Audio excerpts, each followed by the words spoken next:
Assalamualaikum warahmatullahi wabarakatuh. Halo semuanya, perkenalkan nama saya Dede Komalasari dari D3 Kebidanan dengan NIM 404 2024. Di sini saya akan menjelaskan tentang kesehatan reproduksi.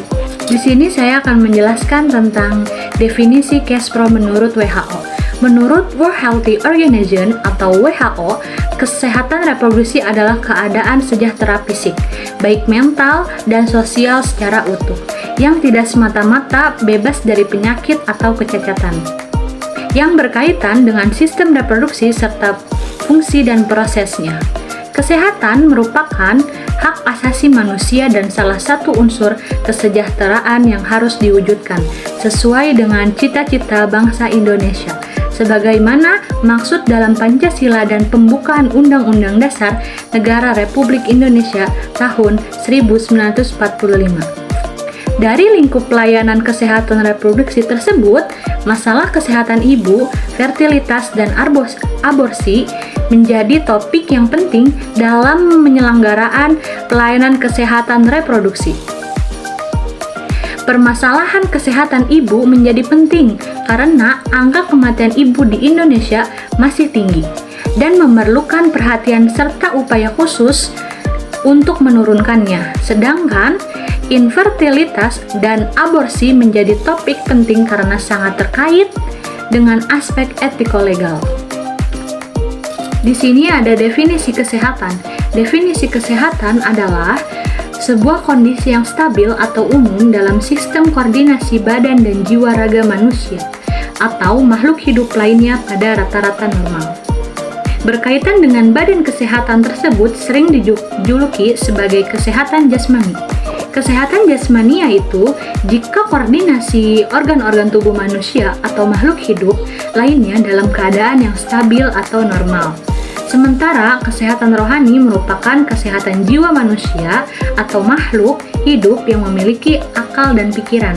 Apabila seorang tersebut memiliki koordinasi pikiran dan hati yang tenang sekaligus nyaman pada saat itu. Selanjutnya ada definisi reproduksi. Sistem reproduksi manusia, baik pria maupun wanita, memiliki struktur organ internal atau eksternalnya masing-masing. Setiap organ dalam sistem tersebut memiliki fungsi yang berbeda-beda. Awal proses reproduksi manusia terjadi ketika sel sperma bertemu dengan sel telur, yang umumnya terjadi dalam hubungan seksual. Proses ini dapat berlangsung berkat adanya organ-organ reproduksi yang berfungsi. Organ reproduksi beserta kelenjar dan hormon membentuk sistem reproduksi yang berperan dalam proses reproduksi manusia. Sistem reproduksi pada pria dan wanita berbeda, serta bekerja secara spesifik untuk masing-masing jenis kelamin secara genetik. 4 komponen Kespro atau kesehatan reproduksi. 1. Komponen kesejahteraan ibu dan anak. 2. Komponen keluarga berencana. 3. Komponen pencegahan dan penanganan infeksi saluran reproduksi atau ISR, termasuk penyakit menular seksual dan HIV atau AIDS. Yang keempat ada komponen kesehatan reproduksi remaja. Ada tujuan Kespro. Tujuan Kespro terbagi menjadi 2, yaitu tujuan Kespro utama dan tujuan khusus Kespro.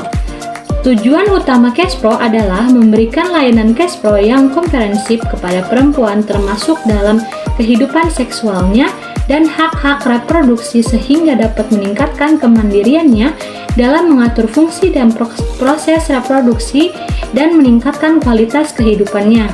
Yang kedua, ada tujuan khusus Kespro, meningkatkan 1. Kemandirian wanita, peran dan fungsi reproduksinya. 2. Tanggung jawab sosial wanita, yaitu kayak kapan hamil, jarak kehamilan, jumlah anak. Dan yang ketiga, tanggung jawab sosial laki-laki. Dan keempat, dukungan pria dalam membuat keputusan, mencari informasi dan pelayanan yang memenuhi kebutuhan Kespro.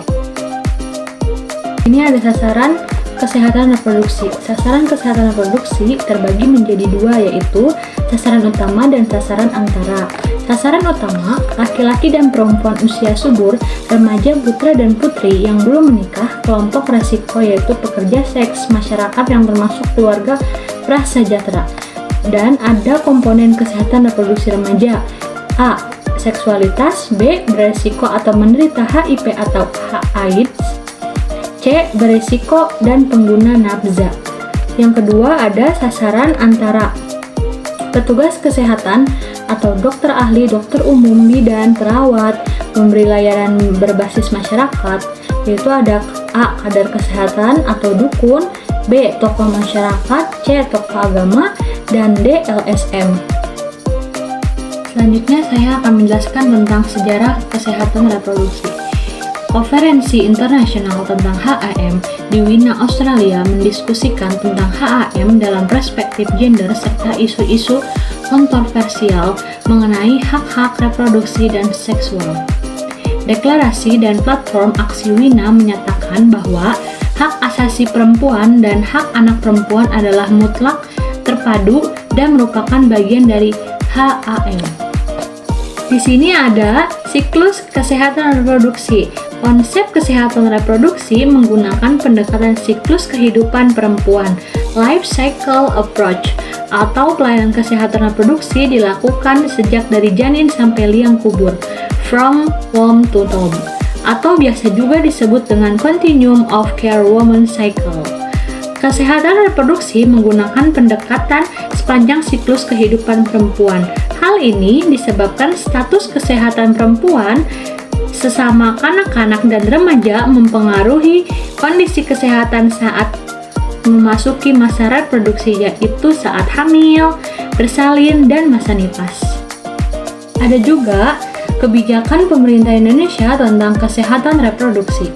Diakuinya kesehatan reproduksi, hak reproduksi, dan pemberdayaan perempuan sebagai prioritas dalam pembangunan.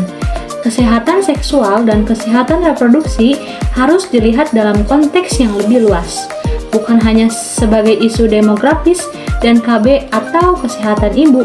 Isu kesehatan seksual dan kesehatan reproduksi merupakan bagian integral dari pembangunan dan hak asasi manusia, termasuk di dalamnya keperluan dasar kesehatan yang lebih luas.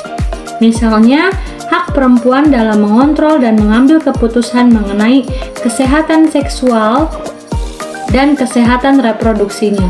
Kebijakan kependudukan dan program KB harus berdasarkan atas sukarela, tidak ada pemaksaan utama terhadap perempuan yang bertentangan dengan hak asasi manusia. Selain itu juga tersedia pilihan-pilihan dan informasi yang cukup mengenai metode maupun alat kontrasepsi.